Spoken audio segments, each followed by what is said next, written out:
everybody, and welcome to this plank interval workout video. If you get your interval timer, start initially to be doing 30-second works and 10-second rest. We'll be going straight into a plank, followed by a glute bridge. So just getting in your start position, ready for the first beat. Coming up for the plank. So the aim is to have hips and shoulders at the same height. You want to try and tuck the tailbone and keep your back as flat as possible. So you can think of pulling your belly button to the spine. You can add a bit of tension into glutes and hamstrings to help tuck the tailbone. And you can hold a little bit of tension through your lats to avoid shrugging too much and making your neck work a lot more than necessary.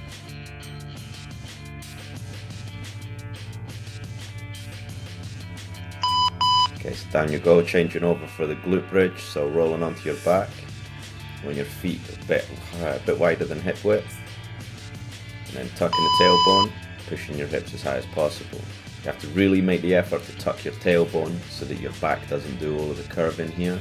So to tuck your tailbone, you want to focus on squeezing your glutes and hamstrings to push between your legs with the pelvis, pushing your knees out to the side as well. Make sure you're getting good glute engagement, and you want to be thinking of your abs pulling the front of your pelvis up towards your ribs as well, just to make sure you've got tension throughout all of the key core muscles here. Down you go, rolling back to the front for the second plank.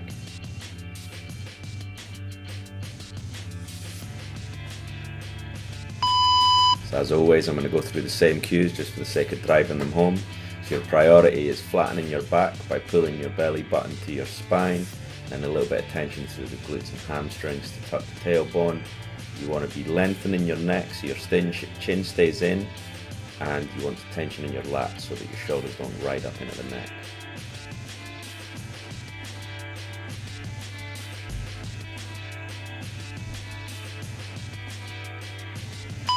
Switching over for the next set of glute bridge.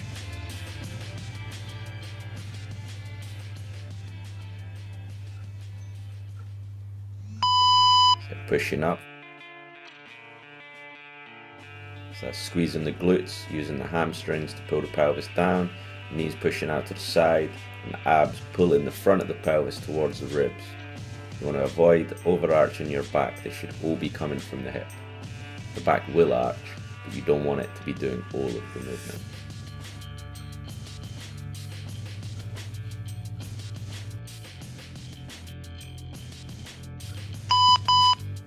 Down you go, rolling back to the front for the next set plank.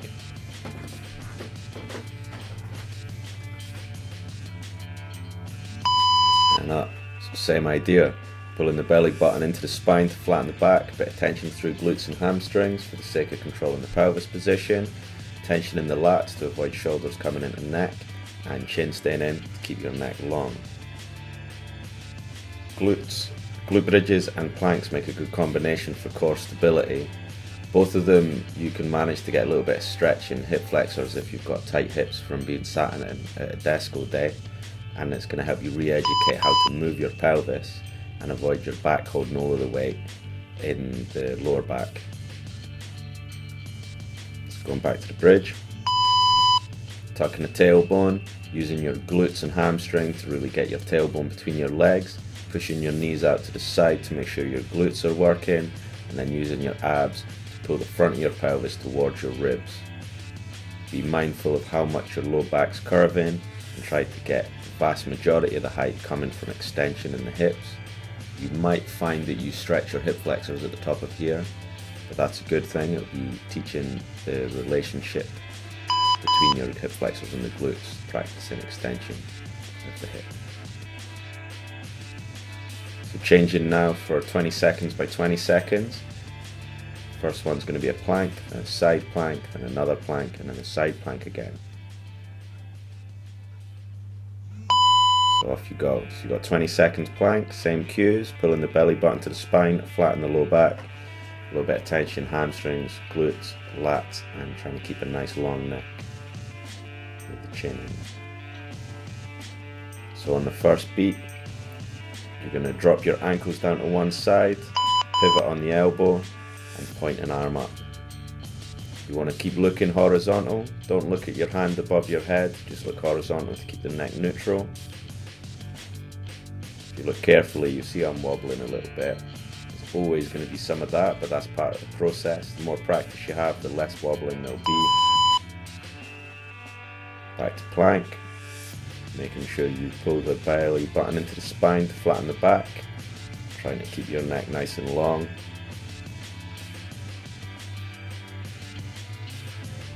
And then ready for the beep, you're going to be changing over, so dropping the ankles down to the other side, pivoting on the elbow and putting the arm up, looking horizontal.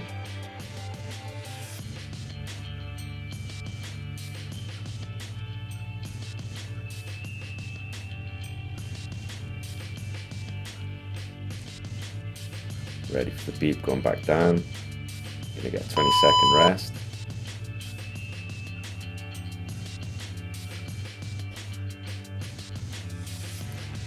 Now we're going to go through a different variety here. So you're going to start with a plank, and then you're going to do plank builders to get yourself up to the top position and back down several times, then stopping at the top.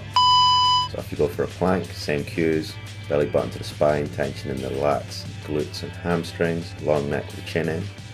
So the builders, you rock onto one elbow, put the hand on the floor, rock your weight onto that hand, put the other hand on the floor, and go back down. You're just doing the same process. So starting now, rocking onto one elbow, other hand pushing up, as you can see in the video. The aim is to keep the body in a fairly straight line. There's going to be a little bit of twist and wobble. You want to try and make most of the movement come from the shoulders. The next position is going to be stopping at the top. You're going to be bringing in the knees up towards the chest, one at a time as if you're running. So stopping at the top, knees coming in. So this is a mountain climber. You can treat it like a jog. Once you've got practice, you can build it up to sort of run speed. You could even sprint if you really wanted to. Some people will tap the toe at the front. I prefer not to, but it's an option. And then when the beep goes, we're going to go into extension. So that's raising one leg at a time while maintaining the plank. As much as possible, you want to avoid arching the lower back. I'm doing it a bit there. If anything, that's because I'm lifting my legs a bit higher than necessary. But the aim is to keep that nice and stable, get the extra work through glutes and hamstrings with the leg extensions. Back into builders. So same idea, rocking onto one elbow then the other, passing up onto the hands to gain height. And then at the bottom of this set, we're going to go into plank jacks. So it's the same idea as a jumping jack, but you're in a plank instead of doing a full star jump. So stopping at the bottom, and then legs out to the side and back into the middle. So if possible, you want to keep your core in a nice line and just be moving from the legs. As you can see where I'm getting tired, I've ended up with my shoulders rolling into my neck a little bit and curving out my upper back. That's not ideal. Generally we want to avoid that. Okay, stopping now. Thank you for watching the video, and if you have any questions, feel free to put a comment on the page.